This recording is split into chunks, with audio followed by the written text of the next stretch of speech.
Dr. Mars, nandito ako sa City Hall ngayon. Umatin ako ng meeting sa mga homeowners organization.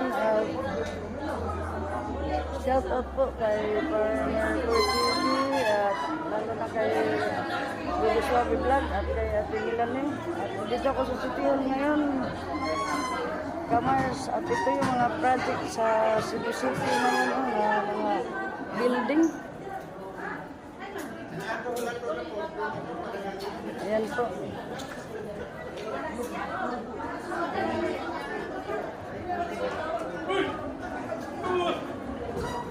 Ito po ang project dito na mga pinagplano mga building dito sa Cebu City po.